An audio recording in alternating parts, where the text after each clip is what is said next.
Okay, great. I am excited to introduce to you Logan Lasee, a friend of mine. I'm really happy to have him here tonight to share the important work of Barkhausen Waterfowl Preserve. So Logan earned his bachelor's degree in environmental education and interpretation at UW-Stevens Point. He has rather extensive experience in environmental education, working at Bay Beach Wildlife Sanctuary as an education specialist and 4K naturalist. For the last 2 years, I think your 2-year anniversary is tomorrow. Yes. He has been working, who's been Facebook stalking, right? For the last 2 years, he has been working as an assistant naturalist at Barkhausen Waterfowl Preserve. He leads hikes and activities for school groups and the public, and also helps manage and enhance Barkhausen's lands. He's extremely knowledgeable about northeastern Wisconsin's plants and wildlife, especially birds. I think that's a passion of yours. And you're just an excellent all-around naturalist. You know a lot about a lot of things in nature. He's an active member of the Bay Area Bird Club and a dedicated piping plover monitor for Audubon Great Lakes, among many other things. He's also really funny. You always make me laugh. He's happily married. He is an avid dog lover and an active hunter and fisherman. So without further ado, it's my absolute pleasure to have you here tonight, Logan, and speaking to us all tonight and sharing all the awesome work that you all do at Barkhausen. So I'm going to go ahead and mute and pass it off to you. All right. Well, thanks. That's probably the best introduction I've ever gotten. I was wondering where you got all that from too. I'm like, wow, she really pays attention. But yeah, like she said, my name's Logan Lasee. I am the assistant naturalist over at Barkhausen Waterfowl Preserve, and I have been there for the last 2 years employed.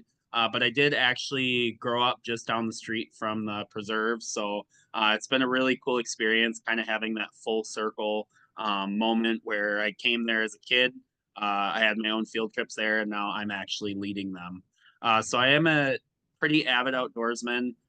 Pretty much anything that anybody does outside, I enjoy doing it. I love trying new things, and I'm always learning. It's probably my wife's biggest pet peeve of me is I'm constantly just squirreling at anything in nature, whether it be a mushroom, a bird. I'm always distracted. But the day that we're bored out in nature, I think then something's wrong because there's just so many cool things going on outside every single day. So the presentation tonight is going to be talking all about the history and the legacy of wildlife conservation at Barkhausen Waterfowl Preserve. So if anybody's not familiar with Barkhausen, Barkhausen is a waterfowl preserve and a Brown County park in Swamico. We're right off of Highway 41. When you take the Lineville exit, you'll head east on Lineville towards the bay. You'll take a quick left on Lakeview Drive and then another quick right, and you'll be right in the preserve. We're kind of tucked away. A lot of people don't realize where we are. Sometimes that's nice for like a little hidden gem. But even when we're busy, it doesn't feel like it. You can get lost in the trails and just kind of get away from all the crazy bustle of the day, which is really nice, especially being so close to town. So for the presentation tonight, I am going to be covering the history of Barkhausen as a park, some of the land acquisition, as well as the wildlife management and resource management projects that we have at the park.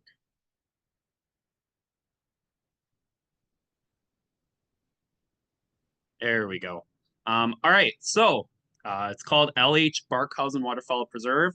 That's because we are named after Louis Henry Barkhausen, and that was the guy who originally bought the land. So just a quick history on him. He was a Green Bay native. He was born in Green Bay in 1879. He was a marine engineer, so he worked on ocean tugs, dredging equipment, stuff like that throughout the years. And then at the age of 47, this early, but he retired and he purchased what was the original Barkhausen Waterfowl Preserve property in 1926. And I'll get a little bit into that later on about how the land was bought and how we've grown to where we are today. But that 1926 was the original year that he bought the first part of the property. He assisted in the formation of Ducks Unlimited. He was very passionate about waterfowl, hence why we are a waterfowl preserve. in around 1959, he actually donated, he donated 1,600 acres in Illinois as a preserve, which is now the Sanguinaw Wildlife Preserve and Refuge, if anybody's familiar with that. And then in 1962, he passed. So that's a little bit of history about the guy who started the park. But we want to focus a little bit more on the park itself. So Barkhausen Waterfowl Preserve, again, that first property was bought in 1926. So he bought around 400 acres. It was about five different landowners that he had bought from. And it was a lot of work. He had a big idea of having a beautiful place for waterfowl, other wildlife to have a safe refuge in the Green Bay area. So to help him achieve that goal, he hired a property caretaker, Fred Zahn, in 1928. And he had Fred kind of take care of the property itself and do a lot of the labor that was on the grounds. Now, in 1956, he actually donated the property to Brown County. And something interesting about that is he originally tried offering it up to the state.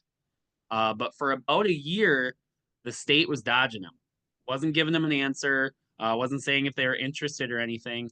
So he actually said, okay, and he offered it up to the county, and that is why it is a county park. It could have been a state property, but it ended up being a county park, which is really nice because now it's part of our Brown County parks. Our Brown County parks.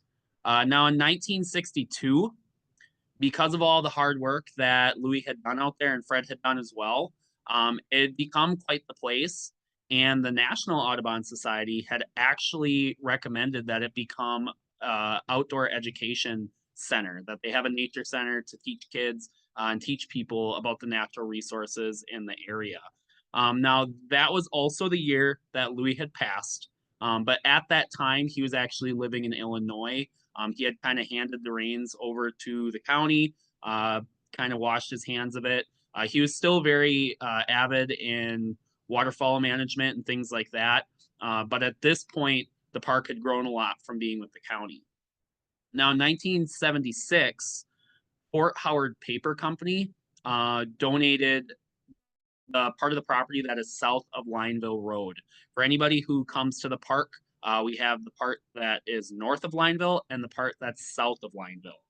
So the Fort Howard Paper Company property is the part that's south of Lineville.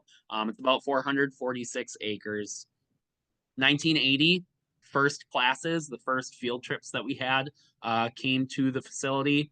And then in 2018, we had the last land acquisition for the park, gaining about 90 more acres, giving us that grand total of about 1,000 that we have today. So a lot happening. There's a lot of stuff in between there, but those are kind of the major milestones that made Barkhausen the park that it is today. Here's just a little picture of Louis shaking hands when he was donating the park to the county.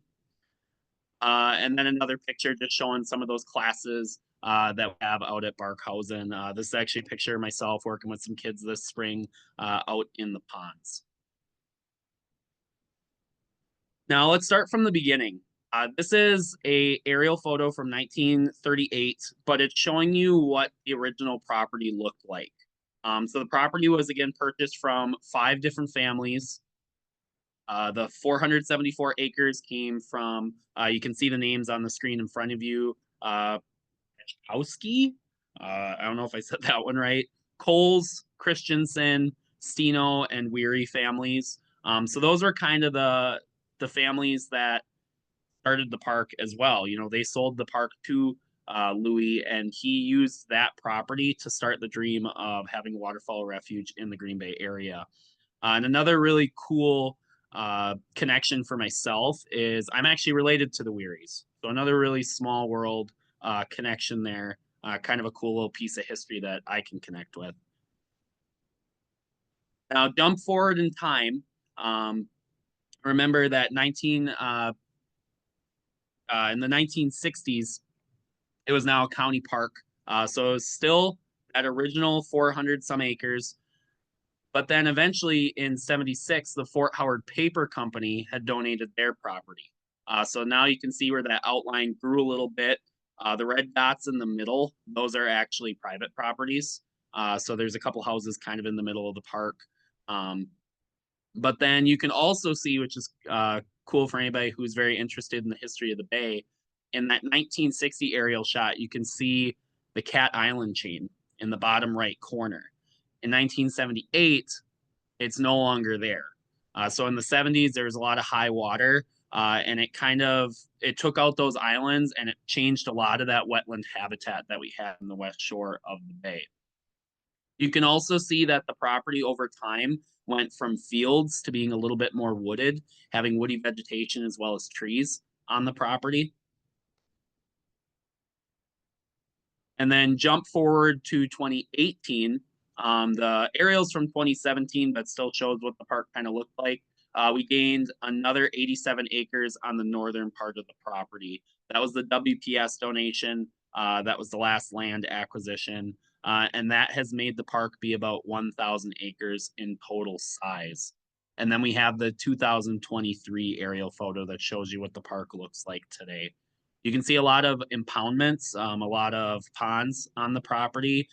Pretty much every pond that we have is man-made.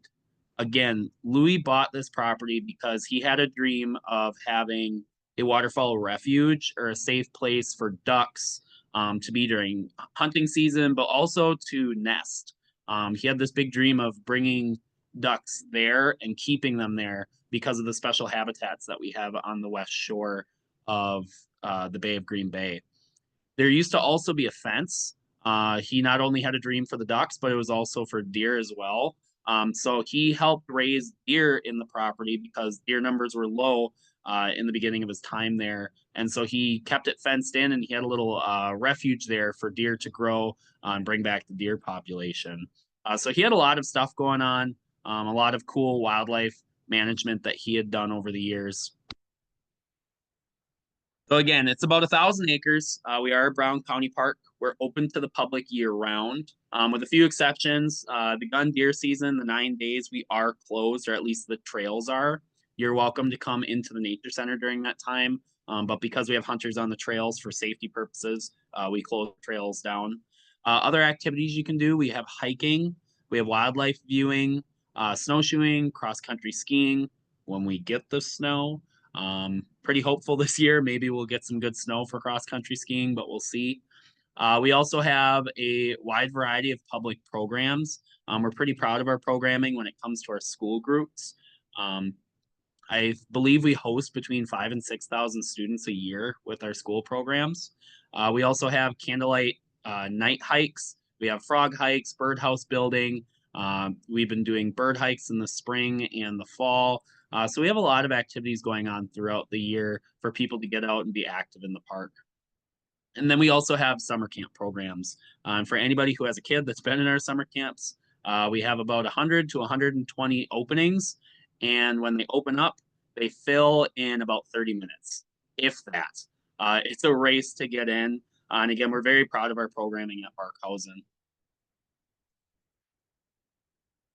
Now, I'm sure everybody knows what this is. It's Canada goose. But I want to ask you, what kind of Canada goose is it? Or did you know that there are different kinds of Canada geese? If you're saying it's one that honks or it's one that hisses, you're probably right. But there's actually some pretty cool history when it comes to Barkhausen Waterfowl Preserve that directly relates to geese. So there are actually 7 subspecies of Canada geese in North America.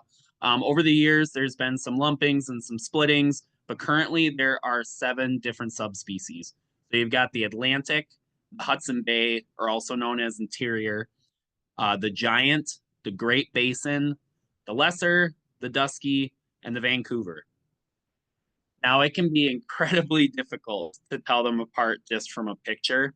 Now, some of them exhibit a little bit darker, a little bit of lighter colorations. Size is a big one.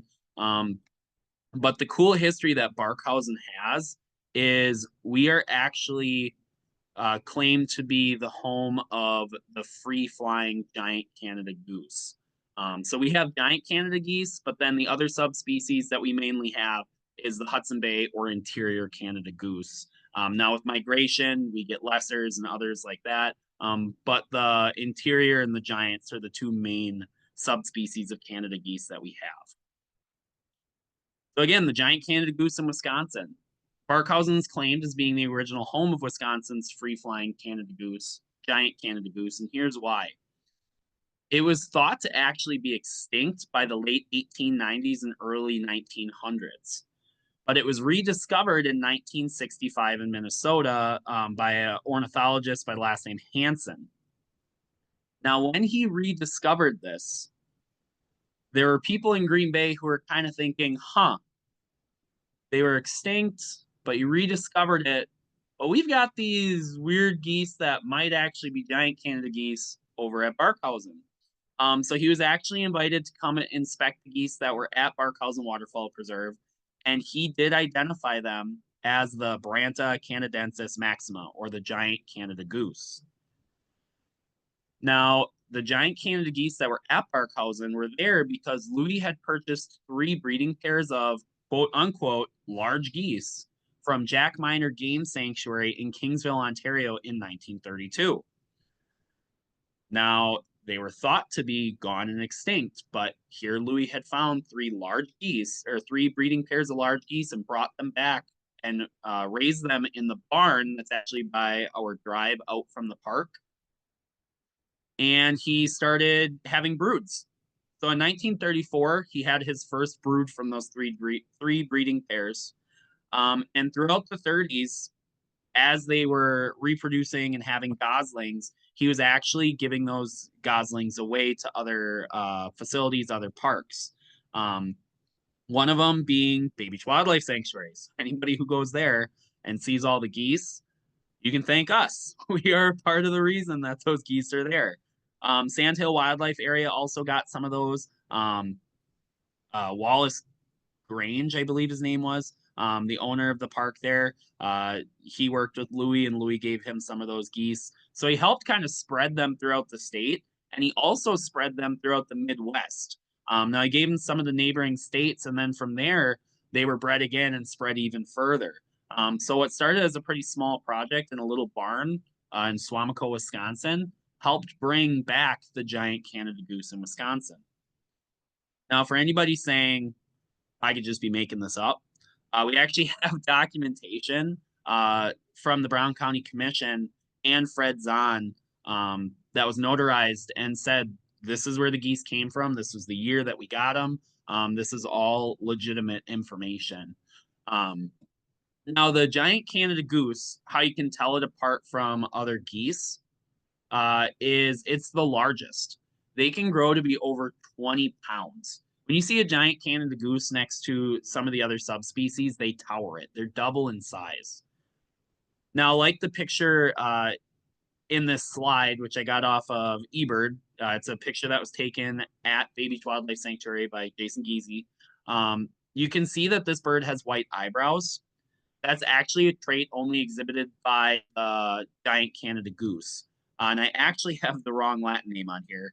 Branta canadensis maxima is the true Latin name for the giant Canada goose. But only the giant Canada goose has those white eyebrows, and they will occasionally exhibit the hook on the white cheek patch. This one actually has both. So that's why I picked this photo. It was just a really good example of those 2 traits. And compared to that other common subspecies, the Hudson Bay or the interior, they do look similar. The interior Canada goose will not have that white eyebrow or that hook on the white cheek, but they'll also only be 6 to 11 pounds. So again, half the size of our giant Canada goose. So something really cool where we didn't have them around here, and the only reason they came back as early as they did was because Louis saw that there was geese not in the area, and he got some from Canada, brought them back, raised them in a small barn, and started spreading them around the state. Now, I said earlier he had an Illinois connection as well, so I wanted to highlight that. The Saginaw Fish and Wildlife Area in Illinois, It's about a 7,000 acre property. It's partially a refuge, but it's also a highly recreated wildlife area. He donated one of the initial 1,600 acre sections of wetland habitat that became that wildlife area today. There's many wetland birds, a large variety of ducks that use that every single year, both for migration and for nesting. And again, it's a largely recreated area that helps connect people to those natural resources. If you're ever visiting Illinois, I have a little map here showing where that wildlife area is in comparison to the state. You can see it's kind of central western, and it's about halfway down from Chicago. So a little bit of a drive, but if you're ever in that neck of the woods and visit that area, just remember there's a little piece of history there that comes all the way back up here to Swamico, Wisconsin.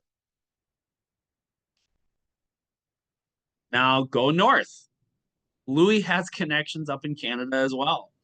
So like I said before, he was pretty involved in the creation of Ducks Unlimited. So he did a lot of the initial work that helped culminate that organization. He served as many different executive positions within that organization. Because of all the hard work that he did, there was a Ducks Unlimited project where they actually named a lake after him. So Barkhausen Lake up in Alberta, Canada, was named after Louis because of all of his hard work with Ducks Unlimited.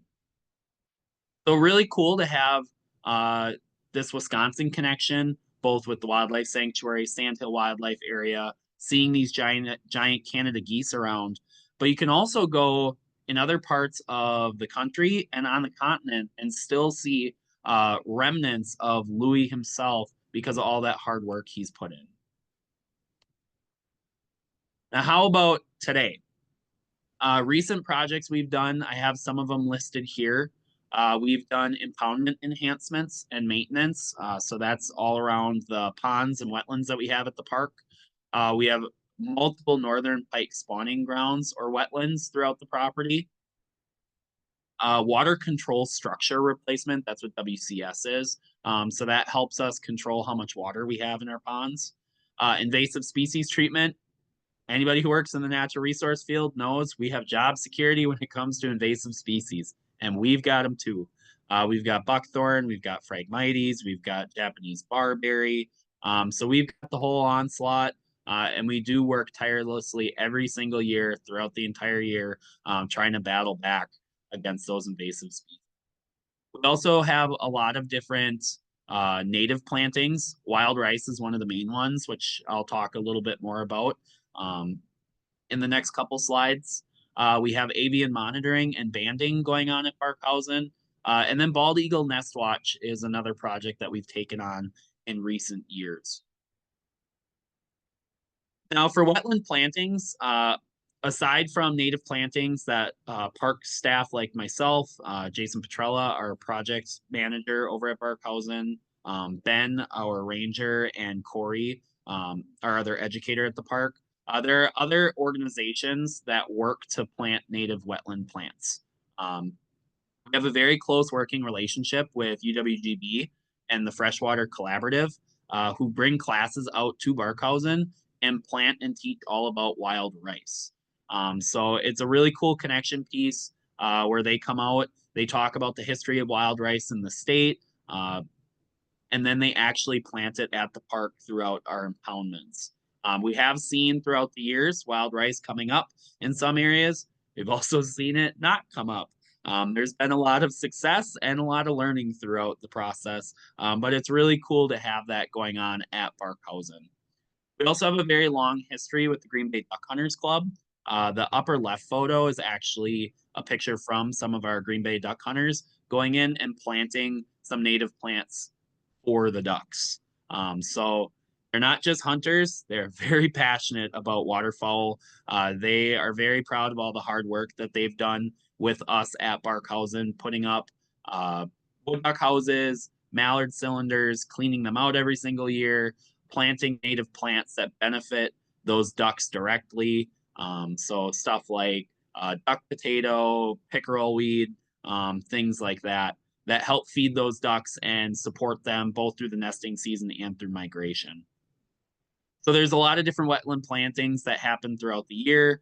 We try to keep track of where those plantings are. So if you're ever at the park and run into myself or one of the other staff, you can ask us specifically where you might see some of those plantings. But a lot of them we try putting in high visibility areas. That big impoundment that you drive past at the park, we do a lot of plantings in there because that is where a lot of the birds come, especially during migration. So we want those birds to benefit from those. So in 2018, we had a facelift on a lot of our impoundments and dike tops. So there's a stabilization of those impoundments and berms, removing the woody vegetation and trees that were on top of them, both for stabilizing those impoundments, but also for taking away perches and hiding places for predators, for the ducks when they're there for nesting or in migration.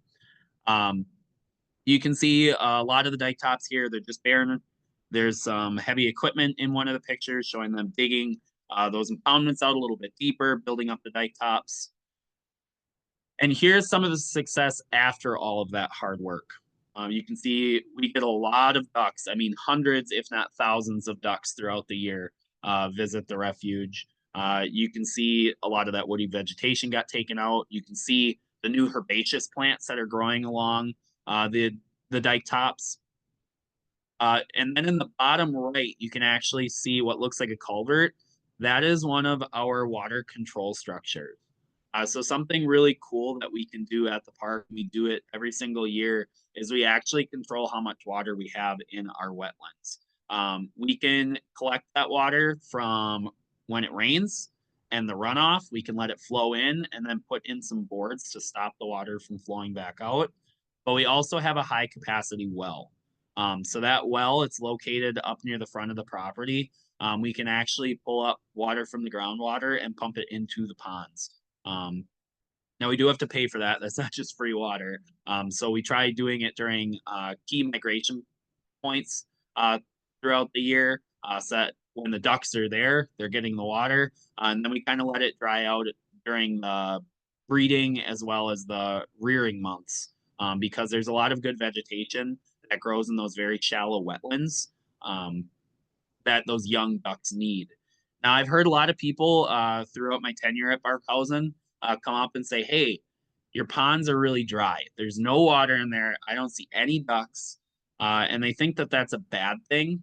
And that's not necessarily true. Wetlands many times actually fluctuate a lot. Watch a river, watch the lake shore, watch any wetland. It's pretty rare that that wetland has the same height of water throughout the entire year, aside from a pond or a lake. And wildlife is adapted to be able to adjust to that. Now, for our dabbling ducks, such as mallards, gadwalls, pintails, teal, they actually say for a good wetland that supports and hosts those species, it doesn't have to be any deeper than 12 inches of water. They actually really like those shallow wetlands because they dabble. All they do is they tip their head underwater and they're trying to reach that vegetation in the bottom of that pond or wetlands without having to go fully submerged. On the bottom left corner of this slide is one of our pike spawning marshes. So that is another type of wetland that we can control throughout the property. We have a few that will open the boards up and let the pike swim into them. They'll spawn, they'll lay their eggs in there, and then they'll swim out. We'll put the boards back up. We'll wait a few weeks for those babies to hatch, grow to be a little bit stronger, and then we'll actually drain and flush those wetlands out, allowing those small pike to swim back out to the Bay of Green Bay. So a lot of water control happens throughout the year that a lot of people might not realize goes on behind the scenes. Here is our most recent land acquisition. So this is the 87 acres that was donated to us by the WPS. On the left, you can see what the property looked like before we owned it. And on the right, you can see what it looks like after Ducks Unlimited helped us kind of create some habitat for waterfowl and as well as pike. So originally, it was all kind of old farm field. There was some low areas that would fill with water. But working closely with Ducks Unlimited, we actually created some ponds that work well for uh, duck nesting. So ducks do not like having just big round ponds or big straight ponds. You won't produce as many ducks that way. It's actually better to have curves and bends and losing sight line, because ducks don't want to live apartment living. They don't want to be nesting all, ducks in a row, if you will. They want to have their own space because they need to raise their babies and they don't want to fight for resources. So if you have a really straight open pond with a big line of sight, they'll actually harass each other and kick each other out of the area. And so you'll produce less ducks. That's why a lot of times when you see a project where people have created wetlands or habitat for ducks, you'll see where there's a lot of bends, there's a lot of curves, there's a lot of sight lines being lost because they don't want the ducks seeing each other. So it benefits them by having all those curves and bends. You can also see that we have some pike spawning marches, and you're probably wondering, how do the pike get in there? So on the left side of each of those photos is Lakeview Drive, which runs north and south. Uh, that ditch will flood up every single spring, and the pike will swim right up that ditch. And then we have another ditch running east to west on the bottom of the property that will connect those pike spawning marches to the ditch line. So they will swim up there, they will spawn, and they'll swim right back out. And if you've never seen that before, it's a really cool phenomenon that we have at Barkhausen every single year. Bird banding. So Aaron's probably looking at this picture thinking, oh, what do we have in hand? So we worked with NUBA, or New Bird Alliance, as well as the UWGB Coffin Center of Biodiversity to bring out a banding demonstration for the public to see and interact with professionals in the field and see why this is so important and critical to have banding as well as studying bird populations and migration. So historically at the property, there have been banding efforts, including hawk banding as well as saw-whet owl banding with John Jacobs. Since then, that has ended. Personally, I would love to see some saw-whet owl banding come back. But I love the work that we've done with Aaron and those organizations in the last 2 years to be able to show people some of the hard work that gets done working with wildlife and birds. So here's a picture just showing a bunch of people watching Erin and her team band a bird. It was probably a thrush or a warbler. The last 2 years, they've come out in early May by our sugar shack and done this demonstration for about 4 hours in the morning. And there's a really cool photo that I want to share that was on this same day. One of my favorite photos I've ever taken. This little girl helped Aaron release a bird, and that face just kind of says it all. I mean, she was so excited, she was so cute, and she just loved seeing that bird fly away. And it's just one of those photos that reminds me how much I love my job and how much I love what I do every single day. Because to see somebody connect like that with wildlife and with the park, I mean, you just can't beat it. Avian monitoring. So this is a graphic that I have made. Since working at Barkhausen, my boss Jason has learned that I love charts and I love graphs, because who likes reading long paragraphs and big reports versus looking at a pie chart? So we've been for the last 2 years kind of recording and documenting what birds are being seen at Barkhausen throughout the year. So this is just a little snapshot of the entire list that we have. You can see that it has each month throughout the year. Each month is broken down into 4 columns. So the first column is the 1st through the 8th of the month. The second is the 9th through the 16th, I believe. And then the third is like 17th through the 23rd. The fourth is the 24th through the 30th or 31st of that month. So it's a very consistent timeline every single year. And then if that species gets seen anytime within that span, we fill in the block. So the different color blues, those are just that you can kind of break down each species and go down the chart and kind of see which one you're looking at. And then you can see some letters on the left as well, capital N's. So that means that we had them recorded as nesting that season. So we've seen either a nest being built, them carrying nesting material, or we saw young at the park. Now, if they're there during the nesting season, and we say that's during the months of June through August, we will give a lowercase n as an assumed nesting because we didn't verify if they actually had a nest on the property or not, or raised any young. So for the last 2 years, we've done this. It's shown a really cool graphic showing when migration happens, what species do we have year round, what species do we have nesting. And we've recorded 68 species now that are either assumed or verified as nesting at Barkhausen. And then it's just shown kind of the peak times to be out there and looking for some of those birds. And we've seen some cool ones in the last 2 years. So we've gotten a large variety of sparrows. We shared in the wealth of the Harris sparrow eruption that happened this fall. And just some culprits that we didn't think would really be around the park or would be seen that often. There's a hooded warbler that was seen at Barkhausen this year.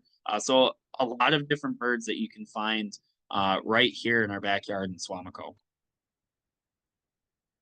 So other management projects, again, it would be criminal of me to not mention northern pike. It's very special that we have northern pike that actually swim in from the Bay of Green Bay every single spring and spawn in our marshes. This is something that happens when there's still snow on the ground. The second those ditches thaw out and there's a little bit of open water, they will swim up in the ditches and they will start to spawn. So this is in the months of March and maybe a little bit into early April. It happens quick. We try getting people out to see it, but it's a mere few days that it happens. But if you have a chance to come see it, it is like nothing else. It's just really cool that we have that. We've also taken on a new duty with the Bald Eagle Nest Watch program. This is actually a program that was started by the Southern Wisconsin Bird Alliance, formerly Madison Audubon. And they started this back in 2018 as a project to monitor the nesting success of bald eagles in the state.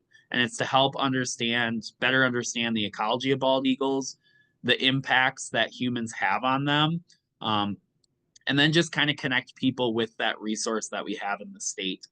So we do volunteer coordination for Brown, Oconto, and Shawano County. We do that every year. So that's a really cool project that we just started in the last year or two. If you have any interest in that or volunteering or helping, feel free to reach out to me after this talk. Stop over at Barkhausen and we can let you know how to get involved with that project. I will also highlight, we do allow hunting at the property.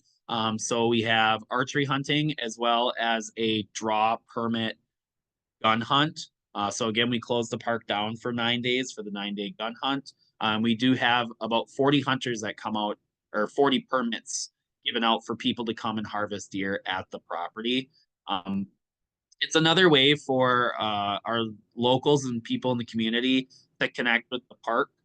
Wisconsin has a long history with hunting, and it's just made the park even more special for people in the community. So overall, I just want to highlight that Barkhausen is over 1,000 acres of refuge along the west shores of the Bay of Green Bay. We have over 230 documented bird species that have been at the park. 68 of those species have been documented as nesting. And this is just Louis's legacy continuing. This all started from a dream from a man that thought, I want to have a safe place for ducks.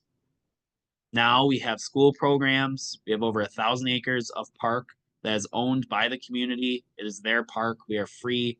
We have over 9 miles of trails for people to come on year round, whether it's hiking, snowshoeing, cross-country skiing. It's probably nothing like Louis thought it could have been. So that is the end of what I have for you. I will open this up to any questions that have accumulated throughout the presentation. I know I rambled on about a lot of different things, so feel free to ask away. I'll give the mic over to Aaron. Wow. Okay. That was awesome. I really loved your presentation, Logan. I've never heard you present before, and you're really a really excellent speaker. I learned a ton about the park's history that I didn't know. I learned more about Canada geese, which is funny because I'm a bird biologist, and I didn't know some of that. So that's really helpful. And all the work that you and the other staff do, you really impact a lot of people in the community, kids especially. That picture of the little girl releasing the bird is also one of my favorites. She was so happy, and I think that really couches the work that you all do in a nice nutshell. So I just wanted to offer my thank you and congratulations for giving such a great talk. So thank you. I did see Dan Meinhardt's hand up, so I'll let him ask the first question, and I have others as well. Go ahead, Dan. Thanks, Aaron. Thank you, Logan. I really enjoyed that. I'm curious about the giant, the subspecies, because from what you described, it sounds like it's been relocated, it's been, reintroduced in various places, which makes me wonder if it's remaining distinct. Is it, I mean, that size difference is pretty huge, and I know these things tend to assort when they mate by size. So I don't see anything where anybody's talking about describing that as a completely separate species, but boy, it sure sounds like from what you're describing, it very well might be. If it's maintaining its distinctness in all these places where it's been put, where it's got to be overlapping considerably with other subspecies. That sounds suspicious to me. Yeah, and everything they shared, that is deep diving. I mean, that is deep diving and really scrounging to find information. eBird and places where you can actually document the Canada geese you've seen, eBird doesn't even break it down by those subspecies. Where, like, say our dark-eyed juncos, you can report if you've seen a Oregon or I think it's pink-sided. You can't do that with the geese. Or at least I've not figured out. iNaturalist lets you do it. iNaturalist does? I couldn't help but do some Googling while you were talking because I was intrigued. Yeah, it's I think iNaturalist has observations broken down by subspecies. Yeah, and so I when I was actually putting this PowerPoint together and kind of getting into the subspecies, because Canada geese, they're kind of like house sparrows and pigeons. I think a lot of people just walk by them because we have them everywhere. So it's a species people think, I know everything there is to know about Canada geese. They honk, they're crazy. Like, I've watched grown men cry from Canada geese. So it was just fun to dive into it. And I had to look up like how these subspecies differentiate from each other, not only from size, but from color. And it was, where are these subspecies seen? All right, go on eBird, explore species, look for, reports that have photos and video, and then go to like Alberta, Canada, and try to find one that exhibits this, specific trait that says that it's a subspecies. And it was difficult. It's really hard, but it's one of those kind of cool subjects. If you're one of those people that obsesses over learning new things, Canada geese, man, there's a lot to learn there. I'm figuring that out. Thanks.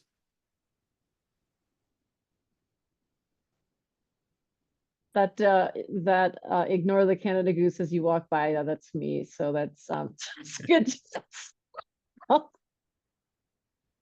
I was wondering how how abundant the blue-winged teal are during breeding season. Like, is it that, because that's a species that was historically a really abundant nester that is no longer the case. That's been a little bit of a dilemma for myself personally. I know Jason's on here. He had texted me he was going to be listening and to not screw up. But we see them up like into early June. They're really abundant, and then they just disappear. And then later on, we'll see like full grown like fledglings, like almost adult ducklings. And so their nesting habits, I think they're a little bit of later nesters. From what I've seen at Barkhausen, I do believe they're nesting there. We just can't find them. But they like nesting in that grassy habitat.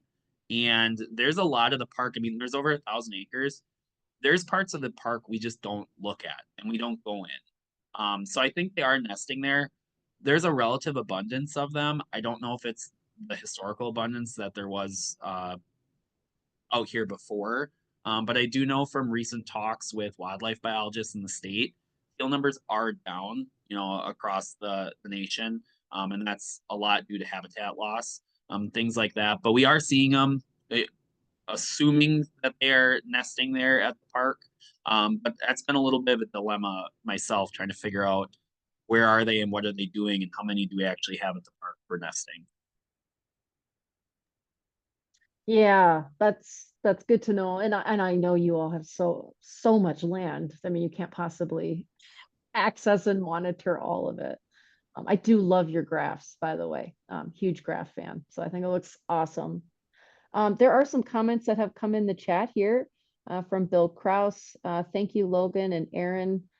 2 comments. The duck habitat really helps a large variety of birds, and the pike ponds are also great for walleye that lay eggs after the pike swim out. So properties like Barkhausen and the people who work so hard to maintain them are greatly appreciated. I echo that, Bill. That's awesome. Thanks, Bill. Mary Platten says, thank you, Logan and Ducks Unlimited for all your hard work and dedication. Also, New Bird Alliance for this presentation. Thanks, Mary. I give Janet Smith credit. She was the one who suggested that this presentation happen. So really great suggestion. Thanks, Mary and Bill. Anybody have questions that want to come off mute or drop a question in the chat? Logan doesn't bite too hard, so very approachable.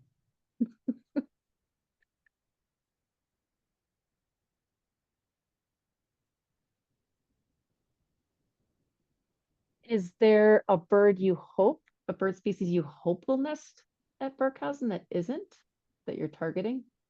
I feel like I have to say a spoonbill, just because we had that Oh my once. God.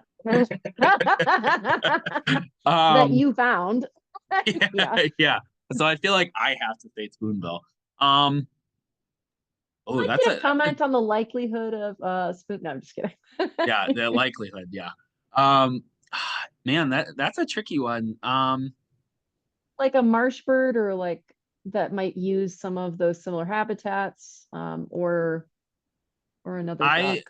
Yeah, I would love to get some of those more secretive birds, like yellow rail or something like that, to pop up. And who knows?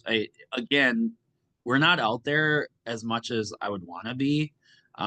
So we could be having some of those species around, maybe not necessarily nesting, but coming through that we just don't detect. But yeah, some of those secretive ones like the rails would be pretty cool. I would love to get a rookery. I would love to get a rookery of herons and egrets, like just get a rookery. That's all I want, I don't know of many really good idea. rookeries throughout the West Shore. But we have the habitat for it. So I don't know why we don't have it, but maybe one day. That's a really good point. There used to be a lot of rookeries of herons and egrets, and that's an excellent place for one. I love that idea. Another question came in the chat. Cheryl Murphy says, do you know what happened to eagles that lost their nest in Oconto Harbor?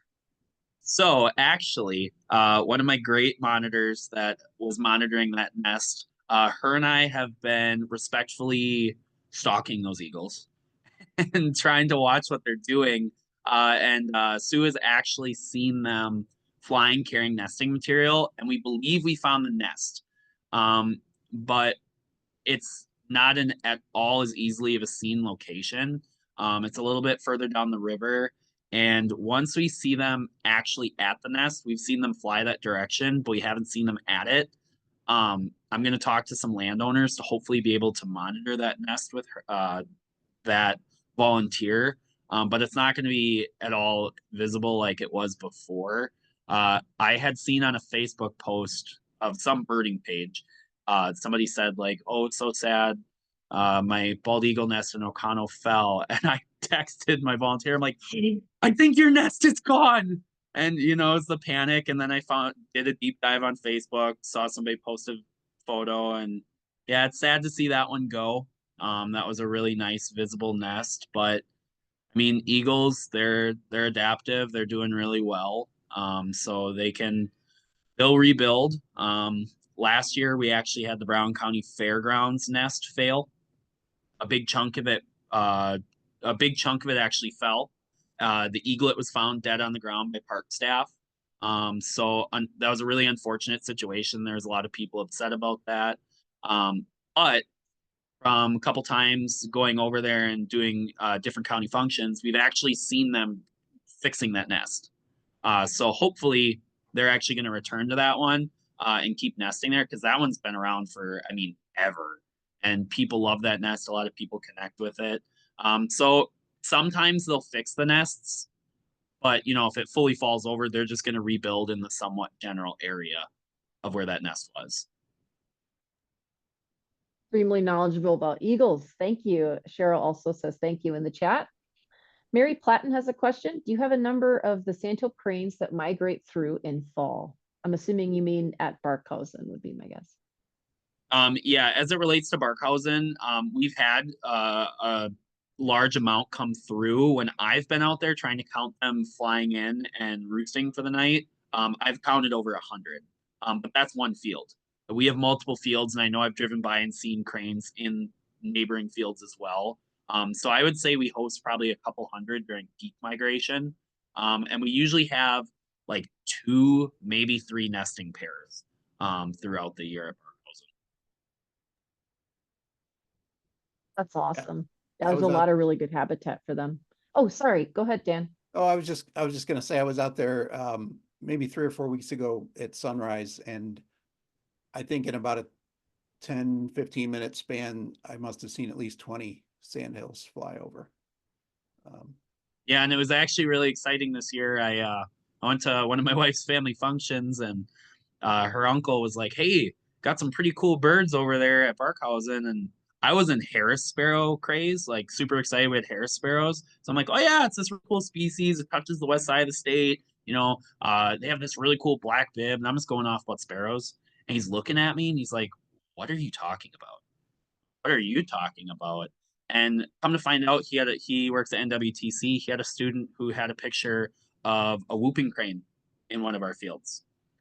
Didn't find out till after the fact. I was really sad about that. But I got to meet that individual, and he actually had video. And there's a flock of cranes flying, and then there's a white one. So that's really cool that we had a stopover of a whooping crane at the property. Wow. That's awesome. So that's a federally endangered bird. There are less than 1,000, about 1,000 or less in the wild. So that's incredible. Anybody else have questions? Got a couple minutes left.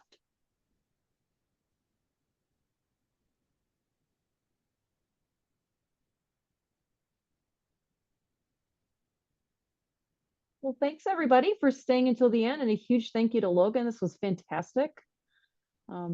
Yeah, I think. Yeah, thanks for sign having off me. 'cause This was fun to do, and glad I could share a little bit about the park. Thanks a loved lot. it. Thanks, Logan. Everybody have a good night. Thanks for joining in.